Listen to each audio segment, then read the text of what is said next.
¿Y si te dijera que el apóstol más poderoso del cristianismo nunca fue elegido por Jesús, sino que tomó el poder, eliminando sistemáticamente a quien realmente debía liderar la iglesia? ¿Y si te revelara que las cartas de Pablo, esas mismas que conforman gran parte del Nuevo Testamento, contienen contradicciones deliberadas con las enseñanzas directas de Jesús, especialmente sobre las mujeres?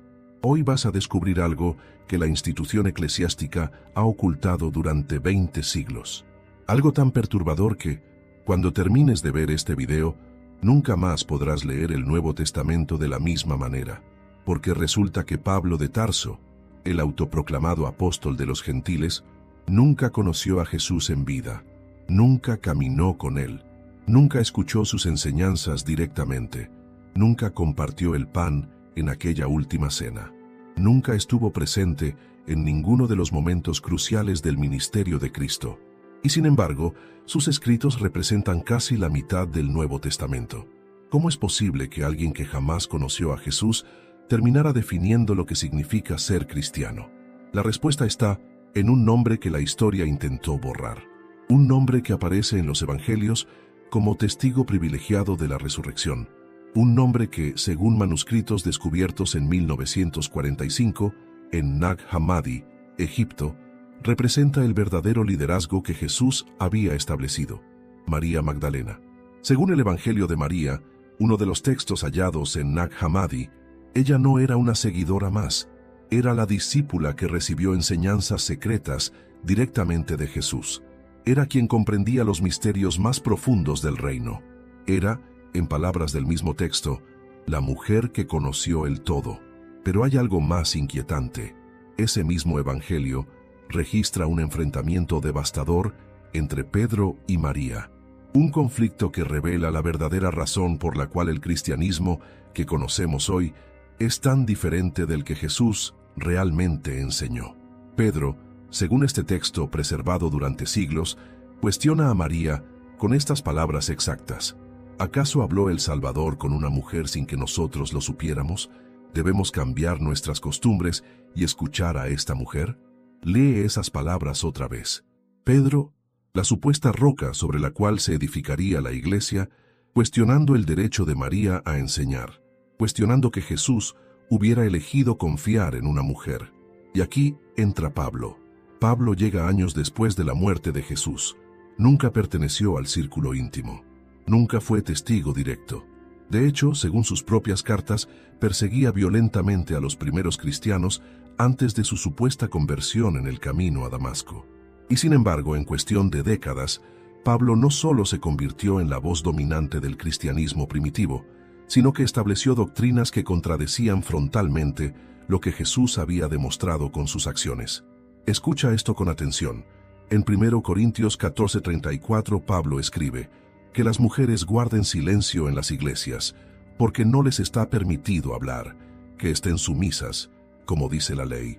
En 1 Timoteo 2:12, Pablo declara: no permito que la mujer enseñe ni que ejerza autoridad sobre el hombre, sino que permanezca en silencio. Ahora contrasta esas palabras con las acciones de Jesús. Jesús eligió a María Magdalena como la primera testigo de su resurrección. En una cultura donde el testimonio de una mujer no tenía validez legal, Jesús le confió a ella, no a Pedro, no a Juan, no a ninguno de los hombres, el mensaje más importante de la historia humana: he resucitado. Jesús conversó abiertamente con la mujer samaritana junto al pozo, rompiendo dos tabúes simultáneamente: hablar con una mujer en público y relacionarse con samaritanos. Jesús defendió a la mujer adúltera cuando los hombres querían apedrearla.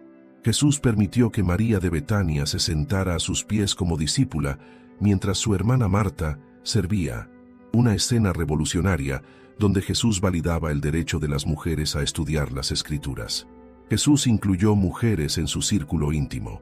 Lucas 8:1-3 menciona explícitamente que María Magdalena, Juana, Susana y muchas otras viajaban con Jesús y los 12, sosteniendo el ministerio con sus propios recursos. ¿Ves la contradicción devastadora? Jesús demostró con cada una de sus acciones que las mujeres eran iguales en dignidad, capacidad espiritual y autoridad para enseñar. Pablo estableció exactamente lo contrario, y durante 2000 años, La Iglesia eligió seguir a Pablo, no a Jesús. Pero la pregunta que nadie se atreve a hacer es esta: ¿por qué? ¿Por qué Pablo necesitaba silenciar a las mujeres? ¿Qué estaba en juego que requería borrar el liderazgo femenino del cristianismo primitivo? ¿Y qué papel jugó María Magdalena en todo esto? Según los manuscritos de Nag Hammadi, María no solo era discípula, era la sucesora espiritual que Jesús había elegido. Era quien poseía las enseñanzas más profundas.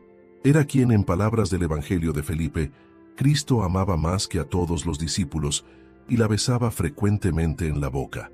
Ese único versículo, preservado en copto en la biblioteca de Nag Hammadi, fue suficiente para que generaciones enteras de líderes eclesiásticos calificaran el texto como herético. Pero ¿y si no era herejía? ¿Y si era simplemente la verdad? ¿Y si María Magdalena no era la prostituta arrepentida que nos enseñaron, sino la apóstol líder que Pablo necesitaba eliminar para consolidar su propia versión del cristianismo? Las evidencias históricas, los manuscritos descubiertos en el siglo XX, los análisis de expertos de universidades como Princeton, Harvard y Yale, todos apuntan a una conclusión perturbadora. El cristianismo que conocemos no es el cristianismo de Jesús, es el cristianismo de Pablo. Y para que ese cristianismo triunfara, María Magdalena tuvo que desaparecer. Pero antes de revelar las evidencias más perturbadoras, necesitas entender el momento exacto en que esta conspiración comenzó. Y los documentos que lo prueban están en archivos que la Iglesia nunca quiso que vieras. En 1945, un campesino egipcio llamado Muhammad Ali al-Samman estaba cavando cerca de Nag Hammadi, buscando fertilizante natural para sus cultivos. Lo que encontró cambió para siempre nuestra comprensión del cristianismo primitivo. Dentro de una jarra de cerámica sellada durante más de 1600 años, descubrió 52 textos antiguos escritos en copto, 13 códices completos que contenían evangelios, apocalipsis, tratados filosóficos y cartas que nunca formaron parte de la Biblia oficial. Entre esos textos estaba el Evangelio de María Magdalena, y lo que ese evangelio revela es devastador. Según este manuscrito preservado, María no solo era discípula, era la intérprete autorizada de las enseñanzas de Jesús, era quien comprendía las visiones místicas, era quien, después de la muerte de Cristo, consolaba y enseñaba a los otros discípulos. El texto registra que Pedro le pregunta directamente: «Hermana, sabemos que el Salvador te amaba más que a las demás mujeres. Dinos las palabras del Salvador que recuerdas, aquellas que tú conoces pero nosotros no». ¿Captas la implicación? Pedro, supuesto líder de la iglesia primitiva, reconociendo que María poseía enseñanzas secretas que él desconocía. Pero la historia no termina ahí. Según el mismo Evangelio, después de que María comparte estas revelaciones, Andrés y Pedro la rechazan. Pedro explota con ira.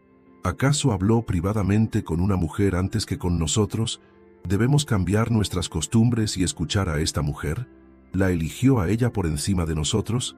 Ese rechazo no es teológico, es visceral, es político, es sobre poder. Y aquí entra Pablo. El doctor Bart Ehrman, profesor de estudios religiosos en la Universidad de Carolina del Norte y uno de los eruditos más respetados en textos cristianos primitivos, afirma categóricamente: Pablo no estaba transmitiendo las enseñanzas de Jesús, estaba creando su propia versión del cristianismo. La doctora Elaine Pagels, profesora de Princeton y especialista en evangelios gnósticos, va más lejos.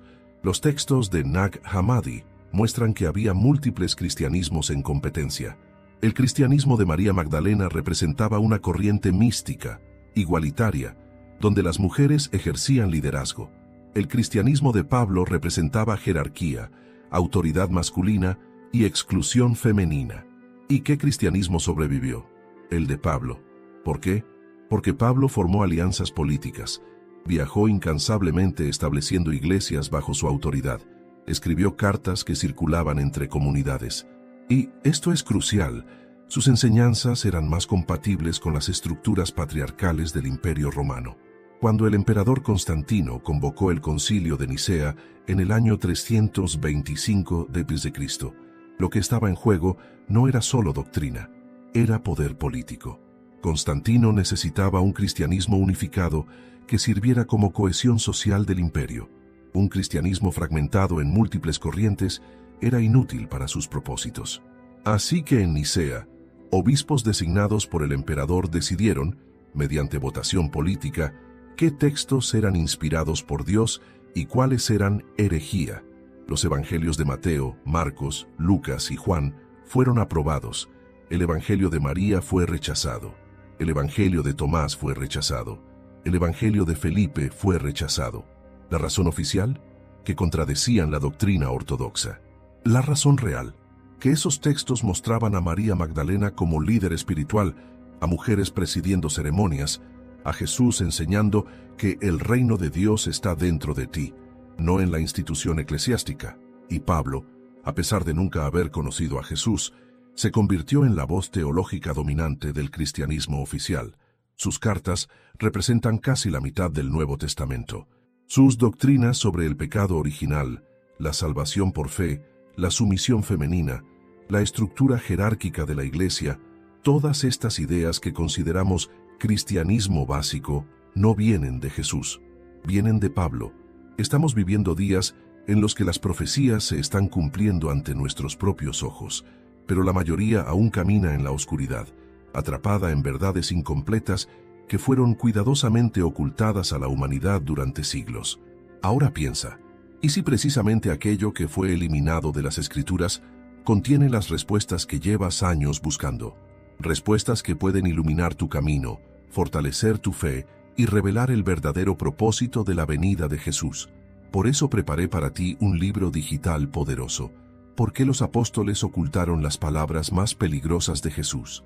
Este libro no es solo una lectura, es un despertar espiritual. Una herramienta para quienes desean ir más allá de la superficie, liberarse de la manipulación y reconectarse con el Cristo auténtico, sin filtros, sin distorsiones, sin intereses humanos. Descárgalo ahora mismo. Está disponible en el primer comentario fijado. Pero atención, este contenido podría ser eliminado en cualquier momento. Contiene revelaciones espiritualmente sensibles que incomodan incluso a líderes religiosos. No esperes a que el mundo se derrumbe para buscar lo que tu alma ya sabe que necesita. Haz clic ahora, descarga tu ejemplar y permite que esta verdad comience a transformar tu vida. Y si eres uno de los primeros en descargarlo, vuelve aquí y escribe: Amén. Ese será tu acto de fe. Y tal vez hoy mismo, Dios abra una puerta que ni imaginabas que estaba a punto de abrirse. Pero las evidencias más inquietantes no están en lo que Pablo escribió, sino en lo que destruyó cuando se encontró cara a cara con el legado de María Magdalena. Hay un momento registrado en el Evangelio de María que la historia oficial nunca quiso que conocieras. Un enfrentamiento devastador que revela exactamente cómo el cristianismo patriarcal eliminó el liderazgo femenino. El Códice de Berlín 8502, descubierto en 1896, pero mantenido en secreto por décadas en los archivos del Museo Egipcio de Berlín, contiene la versión más completa del Evangelio de María que poseemos. Y lo que ese códice preserva es una escena explosiva. Según el texto, después de la resurrección, María Magdalena está consolando a los discípulos que han caído en desesperación. Ella les dice: no lloren ni se aflijan, su gracia estará con ustedes y los protegerá. Más bien, alabemos su grandeza, pues nos preparó y nos hizo verdaderos seres humanos. Pedro entonces le pide que comparta las enseñanzas secretas que recibió de Jesús. María comienza a revelar una visión mística compleja sobre el ascenso del alma a través de esferas celestiales, enfrentando poderes que intentan detenerla. Es enseñanza gnóstica profunda, el tipo de conocimiento esotérico que Jesús, según estos textos, compartía solo con discípulos preparados. Cuando María termina, Andrés responde con escepticismo: digan lo que piensan acerca de lo que ella dijo. Yo, al menos, no creo que el Salvador haya dicho estas cosas, pues parecen enseñanzas extrañas. Pero es Pedro quien explota con furia verdadera. El texto preserva sus palabras exactas. ¿Acaso habló el Salvador con una mujer sin que nosotros lo supiéramos? ¿Tenemos que escuchar a ella ahora? ¿Acaso la prefirió a nosotros? Lee esa última pregunta otra vez. ¿Acaso la prefirió a nosotros?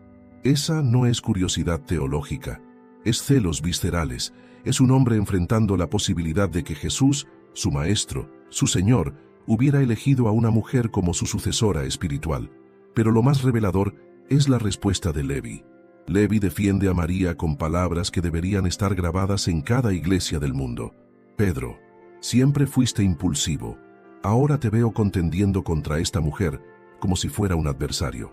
Si el Salvador la hizo digna, ¿quién eres tú para rechazarla? Ciertamente el Salvador la conoce muy bien, por eso la amó más que a nosotros. La amó más que a nosotros. Esas palabras, preservadas en copto durante 16 siglos, confirman lo que los evangelios canónicos insinúan, pero nunca declaran abiertamente. María Magdalena tenía una relación especial con Jesús. No estamos hablando necesariamente de romance, aunque textos como el Evangelio de Felipe sugieren intimidad física. Estamos hablando de algo más profundo, confianza espiritual absoluta. Jesús confiaba en María para comprender enseñanzas que ni Pedro ni los demás podían captar, y Pedro no podía tolerarlo. Ahora, aquí está la conexión devastadora con Pablo. Pablo nunca menciona a María Magdalena en ninguna de sus cartas, ni una sola vez. A pesar de que ella era figura central en la resurrección, a pesar de que los 4 evangelios canónicos la nombran, Pablo, que escribe extensamente sobre la resurrección, la borra completamente del relato. En 1 Corintios 15:5-8, Pablo lista los testigos de la resurrección. Se apareció a Cefas, Pedro, y luego a los 12. Después se apareció a más de 500 hermanos a la vez. Luego se apareció a Jacobo, después a todos los apóstoles, y al último de todos se me apareció también a mí. ¿Notas quién falta? María Magdalena. La primera testigo según Mateo, Marcos, Lucas y Juan, completamente ausente en el relato de Pablo. ¿Coincidencia? ¿O borrado deliberado? Según tradiciones preservadas en comunidades cristianas gnósticas que sobrevivieron en Egipto y Siria durante siglos, Pablo y Pedro formaron una alianza tácita, consolidar el cristianismo bajo liderazgo masculino exclusivo, no porque Jesús lo hubiera enseñado, sino porque era la única manera de que el cristianismo fuera aceptable en el Imperio Romano. Las religiones con sacerdotisas, como los cultos a Isis, Cibeles y Diana, eran vistas con sospecha por las autoridades romanas. Representaban desorden social, subversión de la estructura patriarcal. Si el cristianismo iba a expandirse sin persecución romana, necesitaba ser respetable. Y respetable significaba sin mujeres en posiciones de autoridad. Así que Pablo estableció las reglas que conocemos, y María Magdalena, junto con todas las discípulas, profetisas y líderes femeninas del cristianismo primitivo, fue sistemáticamente borrada de la historia oficial. ¿Alguna vez habías escuchado sobre este enfrentamiento directo entre Pedro y María Magdalena? Cuéntame en los comentarios. Me fascina conocer qué tanto saben los verdaderos buscadores de la verdad como tú. Tu experiencia puede iluminar a otros que recién despiertan a estas revelaciones. Sin embargo, lo que Pablo temía no era solo el liderazgo de Magdalena, sino lo que ella guardaba, cartas y enseñanzas que contradecían todo lo que él estaba construyendo. Existe un texto que la Iglesia Católica mantuvo clasificado durante siglos, un evangelio tan peligroso que solo fue traducido oficialmente al español en 2005, a pesar de haber sido descubierto en Nag Hammadi en 1945, el Evangelio de Felipe. Y lo que ese evangelio revela sobre María Magdalena destruye por completo la narrativa de la prostituta arrepentida que nos enseñaron durante 2000 años. Escucha estas palabras exactas, preservadas en copto.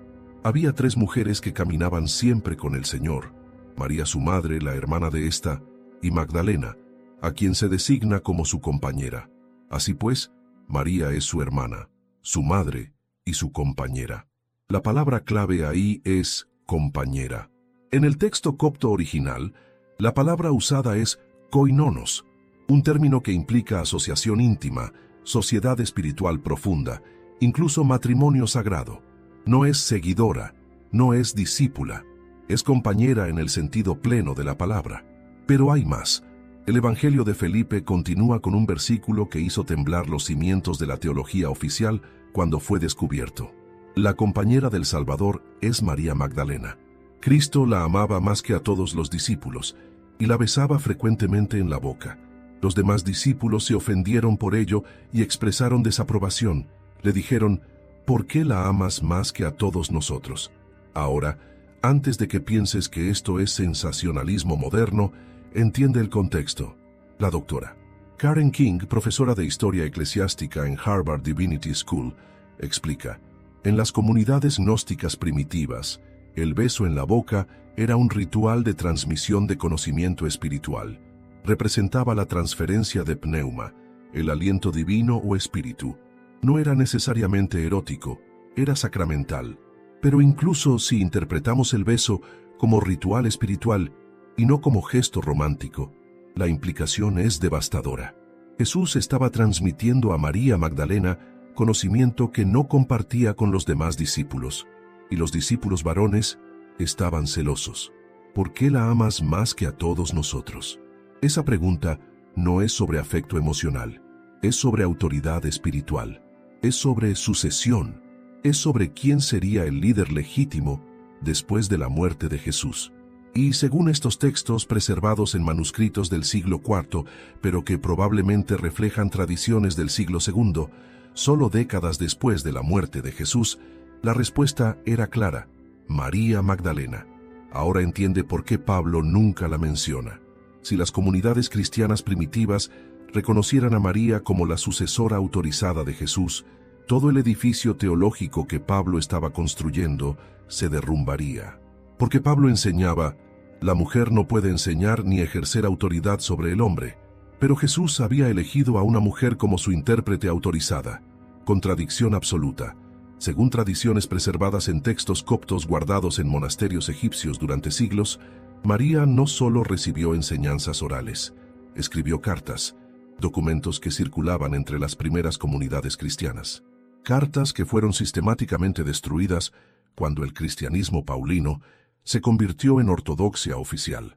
El historiador eclesiástico Eusebio de Cesarea, escribiendo en el siglo IV, menciona que durante las persecuciones del emperador Diocleciano, 303-305 d.C., las autoridades romanas quemaron innumerables escritos heréticos, incluyendo evangelios falsos y cartas apócrifas. ¿Cuántas de esas cartas eran de María Magdalena? ¿Cuántas contenían enseñanzas directas de Jesús que contradecían la teología paulina?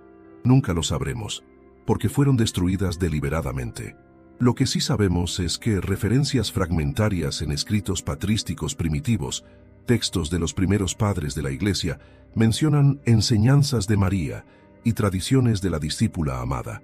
El obispo Hipólito de Roma, escribiendo alrededor del año 220 d.C., llama explícitamente a María Magdalena apóstol de los apóstoles, Apostola Apostolorum. Ese título no es metafórico, es reconocimiento oficial de que María tenía autoridad apostólica primaria. Pero ese reconocimiento no sobrevivió, porque Pablo había establecido: no permito que la mujer enseñe. Y cuando el cristianismo se convirtió en religión oficial del Imperio Romano en el año 380 d.C., las enseñanzas de Pablo se volvieron ley. Las cartas de María fueron quemadas. Sus evangelios fueron declarados heréticos. Su memoria fue reescrita como la prostituta que Jesús perdonó. Y durante 2000 años, esa mentira fue la verdad oficial. Ya no tienes que cargar con ese peso solo. Despierta a las verdades olvidadas con el libro digital. ¿Por qué los apóstoles ocultaron las palabras más peligrosas de Jesús? El enlace está en el primer comentario fijado. Haz clic ahora y recibe tu copia antes de que lo retiren. Pero había algo más peligroso que las cartas de Magdalena. Un evento que Pablo necesitaba reescribir para siempre. El concilio, donde se decidió qué era verdad y qué era herejía. El 20 de mayo del año 325 d.C., 300 obispos cristianos se reunieron en la ciudad de Nicea, en lo que hoy es Turquía. La convocatoria no vino de un líder religioso, vino del emperador romano Constantino, y lo que ocurrió en ese concilio cambió el cristianismo para siempre. Pero no por las razones que te enseñaron.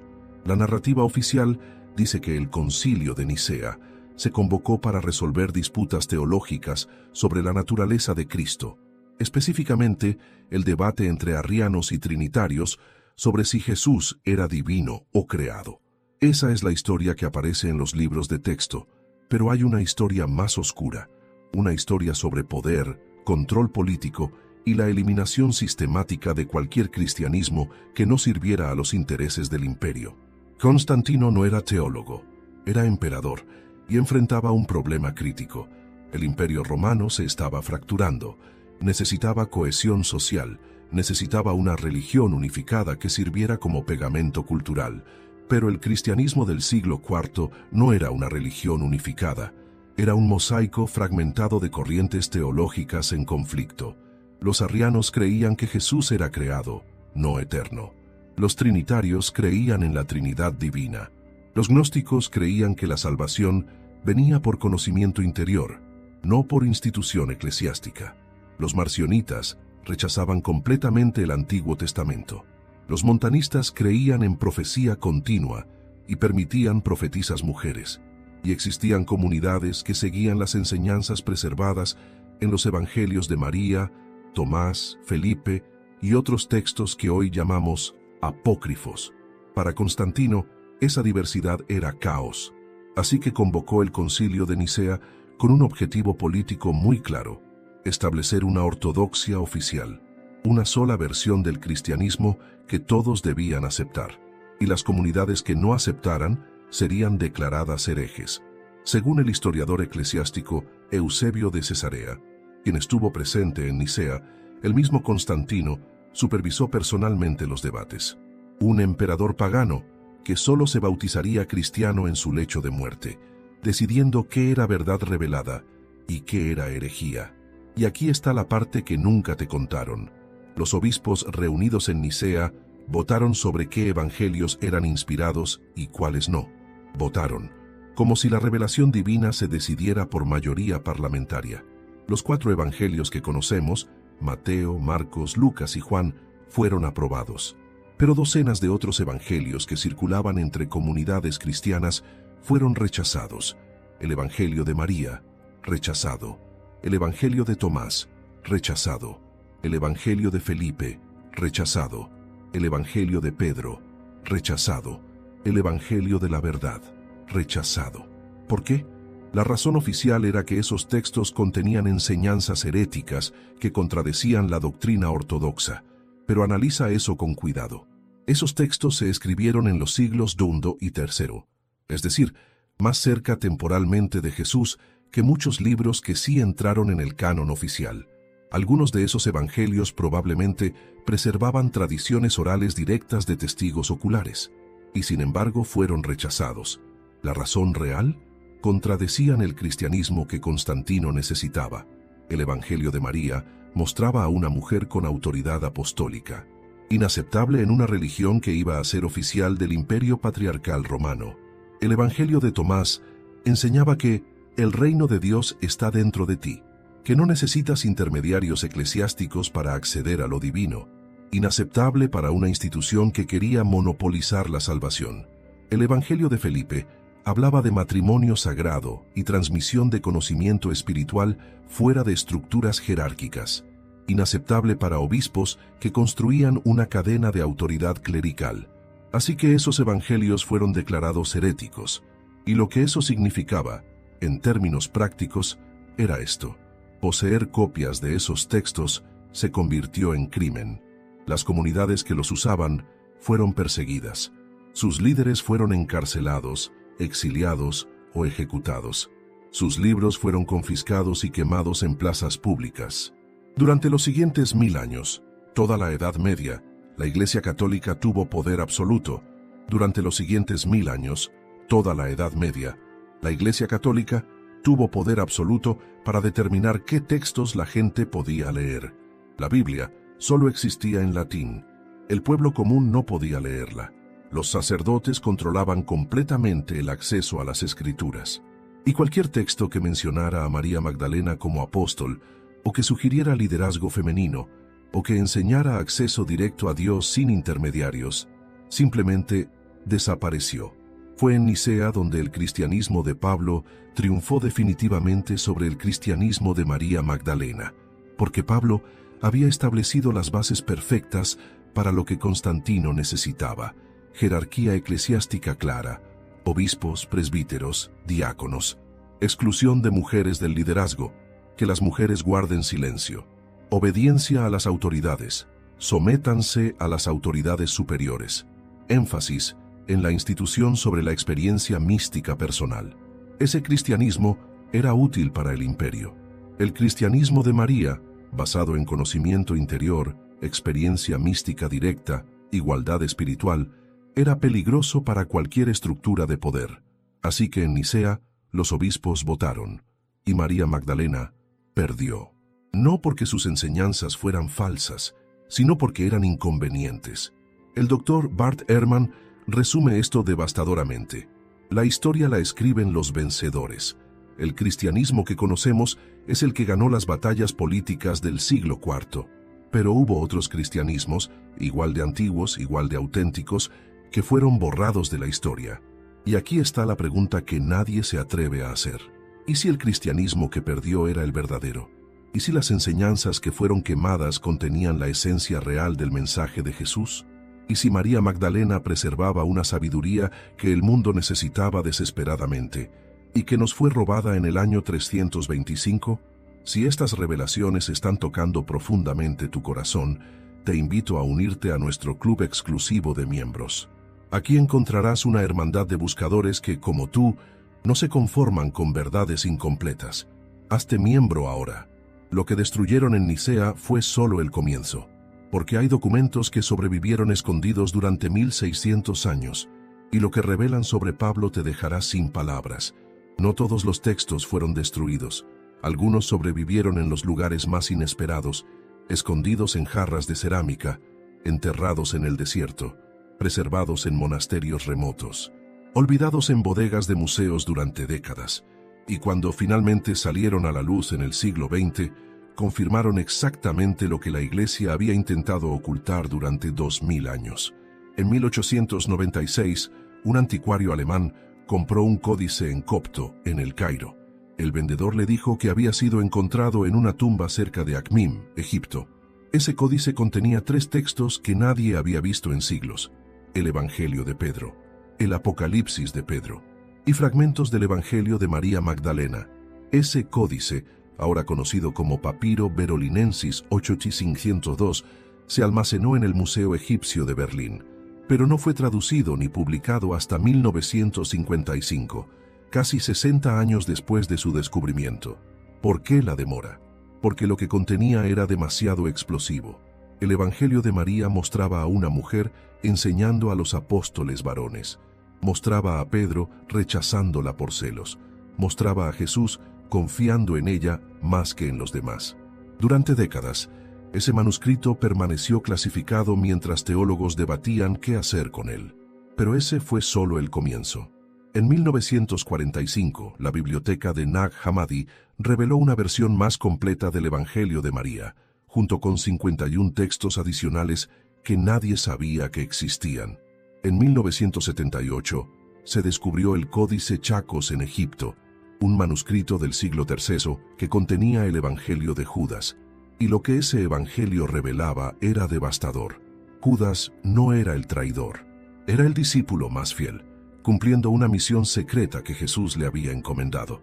Todo lo que te enseñaron sobre Judas era una mentira. ¿Qué más era mentira? Los papiros de Oxirrinco, descubiertos entre 1897 y 1934 en Egipto, contenían miles de fragmentos de textos antiguos, entre ellos versículos del Evangelio de María, que no aparecen en el Códice de Berlín. Uno de esos fragmentos dice: «Y el Salvador le respondió: Bienaventurada eres, porque no vacilaste al verme. Pues donde está la mente, allí está el tesoro». Jesús llamando bienaventurada a María, reconociendo su firmeza espiritual, validando su comprensión. Pero ese versículo no está en tu Biblia.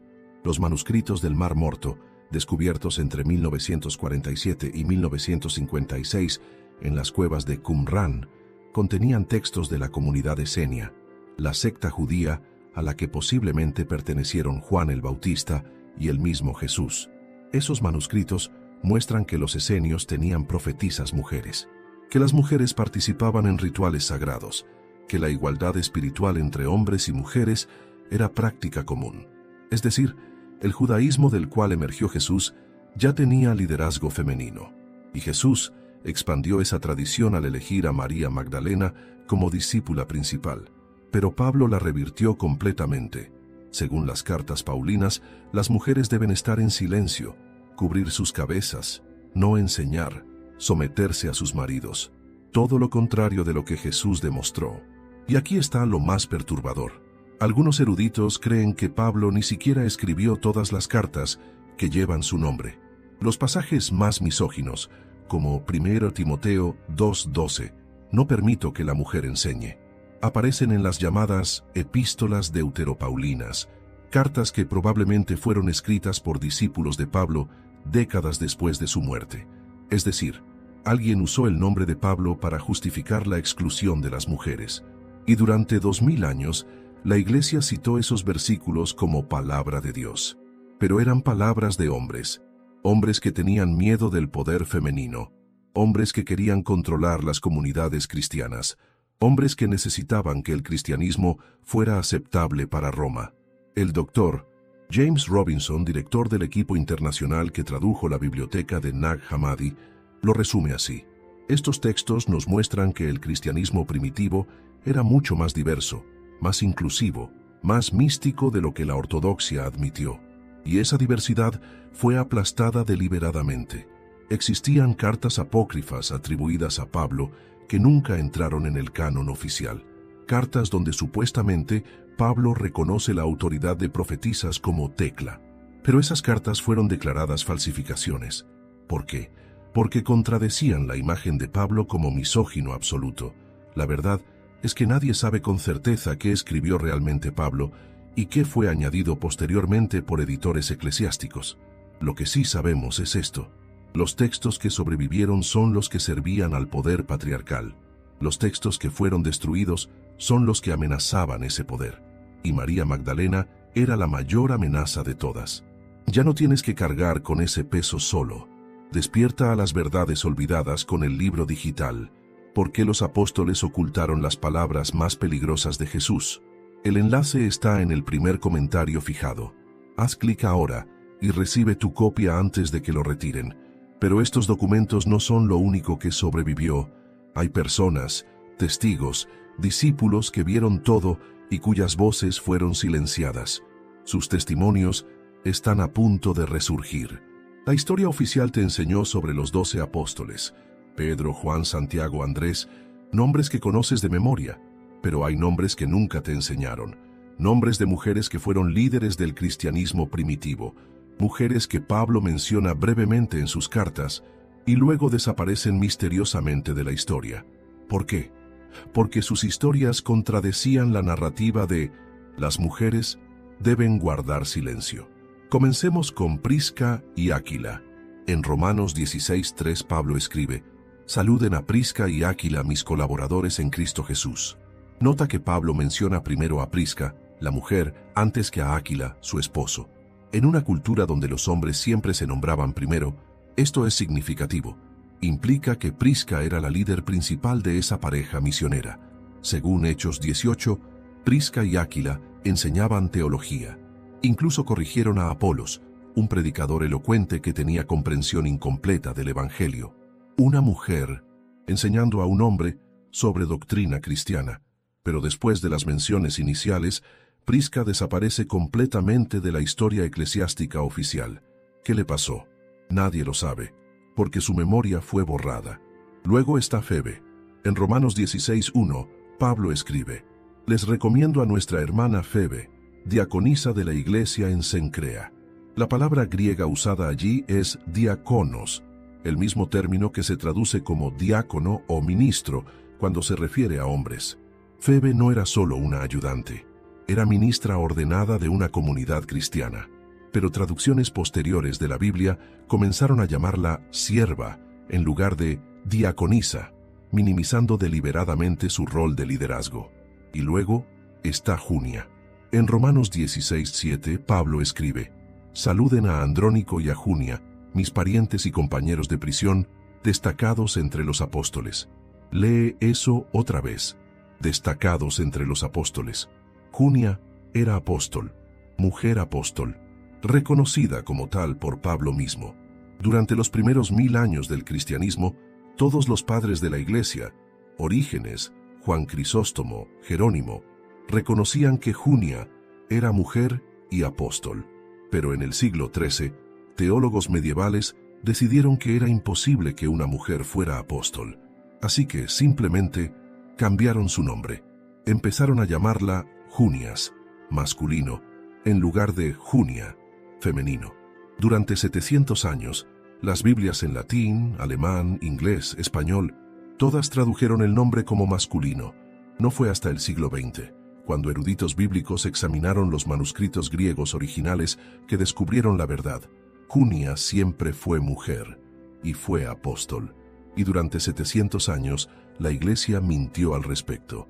Según investigaciones de la doctora Elaine Pagels y otros historiadores, existían comunidades cristianas enteras en Asia Menor, actual Turquía, que eran lideradas por mujeres en el siglo II.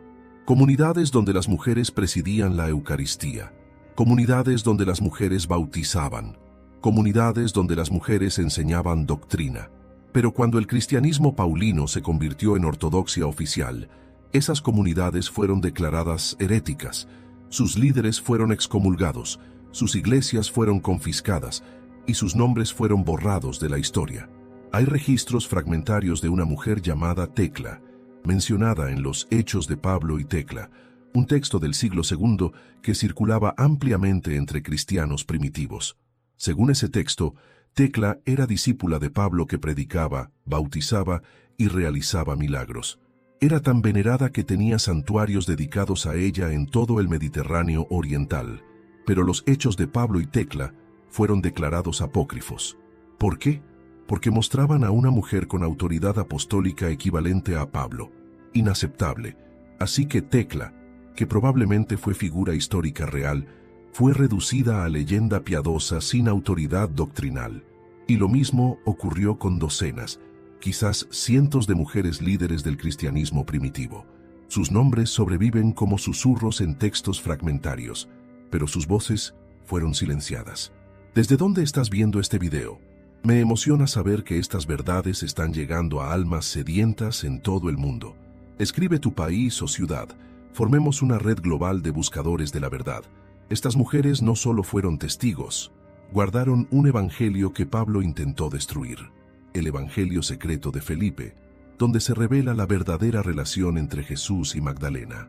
De todos los textos descubiertos en Nag Hammadi, ninguno ha generado más controversia que el evangelio de Felipe.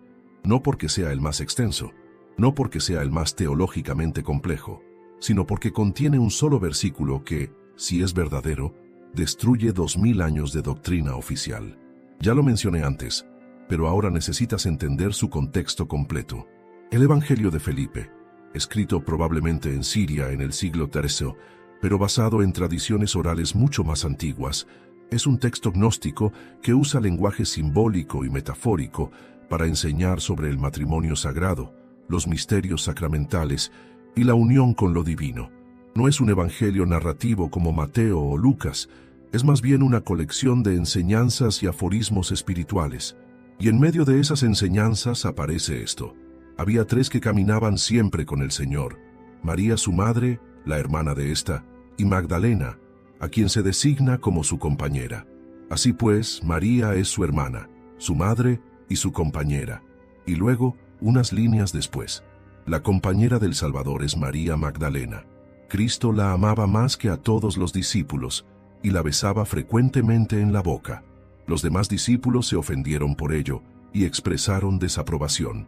Le dijeron: ¿por qué la amas más que a todos nosotros? Cuando este texto fue publicado por primera vez en traducción inglesa en 1977, provocó escándalo mundial.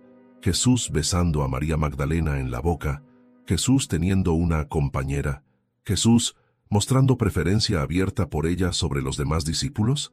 La respuesta oficial de la Iglesia fue: es un texto gnóstico herético del siglo III, no tiene valor histórico. Pero esa respuesta evade preguntas más profundas. Primero, ¿Por qué este texto fue preservado cuidadosamente por comunidades cristianas primitivas si era completamente inventado? Los cristianos gnósticos de Egipto y Siria no eran tontos, no preservaban textos al azar, guardaban textos que consideraban sagrados, que reflejaban tradiciones auténticas de los primeros discípulos. El hecho de que el Evangelio de Felipe fuera copiado, traducido y preservado durante siglos sugiere que comunidades enteras creían que contenía verdad. Segundo, el lenguaje del beso en la boca tiene significado específico en contextos místicos antiguos. La doctora April de Konig, profesora de estudios religiosos en Rice University y especialista en textos gnósticos, explica: en el pensamiento gnóstico, el beso en la boca representa la transmisión de pneuma, el espíritu o aliento divino. Es un acto sacramental donde el maestro transfiere conocimiento espiritual al discípulo. Es decir, el versículo no está hablando necesariamente de romance físico, está hablando de iniciación mística. Jesús transmitiendo a María Magdalena conocimiento secreto que no compartía abiertamente con los demás. Y eso explica perfectamente por qué los discípulos varones estaban celosos. ¿Por qué la amas más que a todos nosotros? No era celos románticos, era celos espirituales. María tenía acceso a enseñanzas que ellos no tenían. Pero aquí está la parte realmente perturbadora. ¿Y si el beso era literal además de simbólico? ¿Y si Jesús y María Magdalena realmente estaban casados? Los evangelios canónicos nunca dicen explícitamente que Jesús era célibe. Eso es asunción que la Iglesia creó posteriormente. De hecho, en la cultura judía del siglo I, era extraordinariamente inusual que un rabino de 30 años no estuviera casado. El matrimonio era obligación religiosa en el judaísmo. Los fariseos habrían usado el celibato de Jesús como argumento contra él si hubiera sido célibe. Pero en ningún evangelio los fariseos lo acusan de no estar casado, lo que sugiere que probablemente sí lo estaba. Y si estaba casado, María Magdalena es la única candidata plausible. Ella aparece en momentos cruciales, junto a la cruz cuando todos los discípulos varones huyeron, en el sepulcro el domingo por la mañana, como primera testigo de la resurrección. Esos no son roles de seguidora casual, son roles de familia cercana. Y el Evangelio de Felipe lo dice explícitamente: su compañera. La palabra copta usada es koinonos, que puede traducirse como compañera, socia o esposa. Durante 2000 años, la Iglesia enseñó que María Magdalena era prostituta arrepentida. Pero no hay un solo versículo en los 4 evangelios canónicos que diga eso. La confusión viene del Papa Gregorio I, quien en el año 591 pronunció un sermón donde fusionó a María Magdalena con la mujer pecadora que unge los pies de Jesús en Lucas 7. Pero son personas diferentes. Gregorio lo hizo deliberadamente para desacreditar a María Magdalena, para transformar a la apóstol líder en prostituta redimida, para asegurar que ninguna mujer pudiera reclamar autoridad apostólica basándose en el ejemplo de María. Y funcionó. Durante 1400 años, María Magdalena fue conocida como la prostituta. No fue hasta 1969 que la Iglesia Católica oficialmente reconoció el error y separó su identidad de la mujer pecadora. Pero el daño ya estaba hecho. Generaciones enteras crecieron creyendo la mentira, y mientras tanto, textos como el Evangelio de Felipe, que preservaban la memoria auténtica de María como compañera y discípula principal de Jesús, permanecían enterrados en el desierto. Ya no tienes que cargar con ese peso solo. Despierta a las verdades olvidadas con el libro digital, ¿Por qué los apóstoles ocultaron las palabras más peligrosas de Jesús? El enlace está en el primer comentario fijado. Haz clic ahora y recibe tu copia antes de que lo retiren.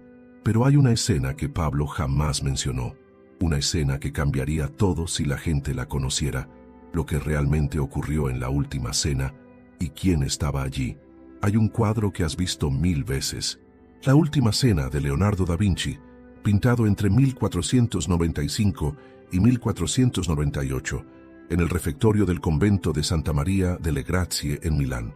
13 figuras sentadas en una mesa, Jesús en el centro, 12 discípulos a su alrededor. Pero hay algo extraño en ese cuadro, algo que millones de personas han notado pero no se atreven a decir en voz alta. La figura a la derecha de Jesús, tradicionalmente identificada como el discípulo amado, Juan, no parece hombre. Tiene rasgos delicados, cabello largo, manos femeninas, vestido con colores que complementan perfectamente los de Jesús, él en rojo y azul, ella en azul y rojo invertidos. Es una imagen de unión, de pareja, y si miras con atención, verás que entre Jesús y esa figura hay un espacio en forma de V, un símbolo que los eruditos en arte renacentista reconocen como representación de lo femenino sagrado. Leonardo da Vinci estaba sugiriendo que María Magdalena estuvo presente en la última cena. Los historiadores de arte debaten esto desde hace siglos. Algunos dicen que es solo estilo artístico renacentista, donde los hombres jóvenes eran pintados con rasgos andróginos. Otros dicen que Leonardo, quien era miembro de sociedades secretas y conocía tradiciones esotéricas, deliberadamente pintó a María Magdalena junto a Jesús como mensaje codificado. Pero deja el cuadro a un lado por un momento. Vamos a los textos. Los evangelios canónicos describen la última cena con variaciones interesantes. Mateo, Marcos y Lucas la describen como una Pascua judía con Jesús y los 12, pero Juan no menciona la institución de la Eucaristía en absoluto. En lugar de eso, Juan describe a Jesús lavando los pies de los discípulos y teniendo una conversación extensa con el discípulo amado que se reclina sobre su pecho. Se reclinó sobre el pecho de Jesús. En la cultura del siglo I, reclinarse sobre el pecho de alguien durante una comida era gesto de intimidad profunda. No era casual. Y la frase «el discípulo amado» aparece solo en el Evangelio de Juan, nunca identificado por nombre. La tradición asume que es Juan mismo escribiendo en tercera persona, pero ¿y si no es Juan? ¿Y si el discípulo amado es María Magdalena? Varios eruditos modernos han propuesto exactamente eso. El doctor Ramón K. Cusino, investigador independiente especializado en el Evangelio de Juan, argumenta que el discípulo amado originalmente se refería a María Magdalena, pero editores posteriores masculinizaron el texto para eliminar referencias femeninas. La evidencia, el discípulo amado, aparece por primera vez en la última cena. Luego está presente en la crucifixión, exactamente donde los evangelios sinópticos colocan a María Magdalena. Luego corre al sepulcro vacío junto con Pedro el domingo por la mañana, exactamente lo que hace María Magdalena en los otros evangelios. Es decir, el discípulo amado, en Juan, ocupa exactamente las mismas escenas que María Magdalena en Mateo, Marcos y Lucas. ¿Coincidencia? ¿O el Evangelio de Juan preserva una tradición donde María Magdalena era reconocida como el discípulo amado? Pero hay algo más perturbador. Según textos gnósticos preservados en Nag Hammadi, las comunidades cristianas primitivas que seguían las enseñanzas de María Magdalena celebraban la Eucaristía de manera radicalmente diferente. En esas comunidades, las mujeres presidían la ceremonia, las mujeres partían el pan, las mujeres bendecían el vino, exactamente lo que Jesús había demostrado al elegir a María como primera testigo de la resurrección. Las mujeres tienen autoridad sacramental completa, pero Pablo estableció lo contrario. En 1 Corintios 11, Pablo describe la institución de la Eucaristía y deliberadamente la presenta como tradición recibida del Señor que Él transmite a las iglesias. Pero nota esto, Pablo no estuvo presente en la última cena, nunca conoció a Jesús en vida.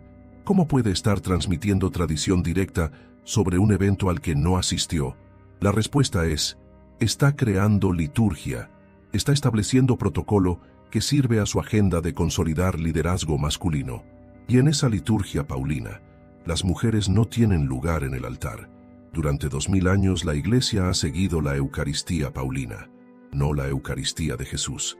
Porque si Jesús realmente quiso excluir a las mujeres de roles sacramentales, ¿por qué eligió a María Magdalena como primera testigo de la resurrección? ¿Por qué le confió el mensaje más importante de la historia humana? He resucitado. Ve y dile a los demás. Ese acto, elegir a una mujer como primera apóstol de la resurrección, era declaración teológica radical. Jesús estaba diciendo, las mujeres tienen la misma autoridad espiritual que los hombres, pero Pablo lo revirtió completamente. Y cuando el cristianismo se institucionalizó, siguieron a Pablo, no a Jesús.